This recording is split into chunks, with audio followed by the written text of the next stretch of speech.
Okay, let's start with creating our first application. It's going to be called my Dashatar app. Let me give you a background story about who Dash is and about who created the character.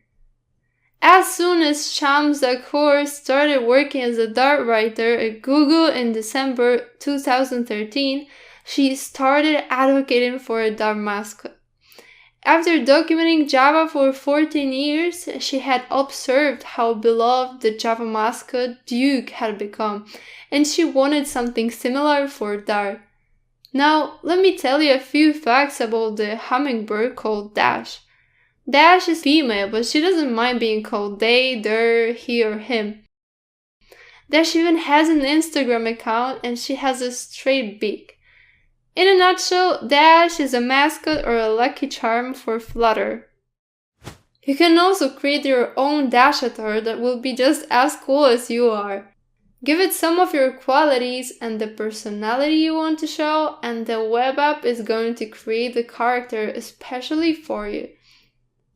In this module, we are going to create an app which is going to display our Dashatar. Let's fire up the Android Studio. Hit on Create New Flutter Project.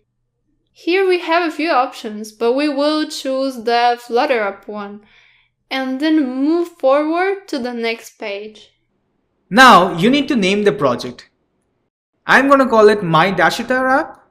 Notice that I have used lowercase letters and the words are separated by underscores.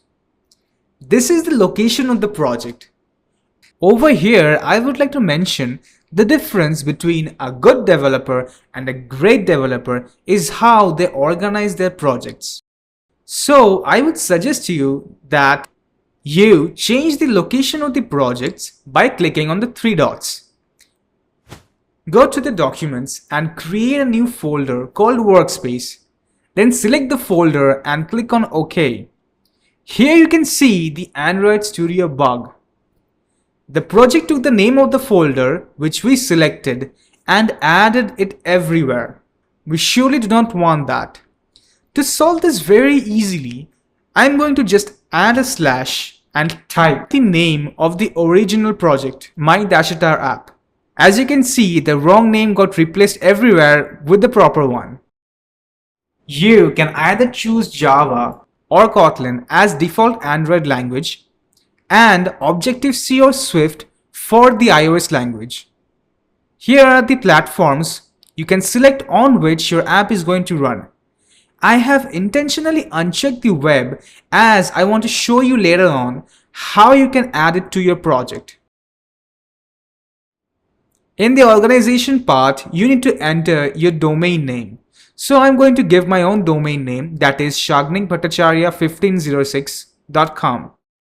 The reason they asked for the domain name is to distinguish apps from each other in the Play Store. If you don't have a domain name, just write your name instead. You can also give a description over here for the app if you want to. And finally, click on Finish. A pop-up showed up. It says that the directory doesn't exist. Of course, we want to create a new project directory, so let's click on Create. Let's wait a few seconds for the project to load. It may show you the README file at first, but we need to navigate to the project, look for main.dart and open it. There are some pre-written codes here. This is the default app given by Flutter when you start a project. We can run it on an emulator and see how it looks. I'm just gonna open the AVD manager and launch Pixel 3a. You can also choose from a lot of devices. Wait a moment. And Pixel is already starting up. Here you can choose the Android emulator and run it. It's going to store all the dev tools now.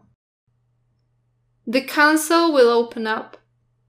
It will show you exactly what is going on with your emulator. It will take a lot of time to open the app, so let's explore some other options over here.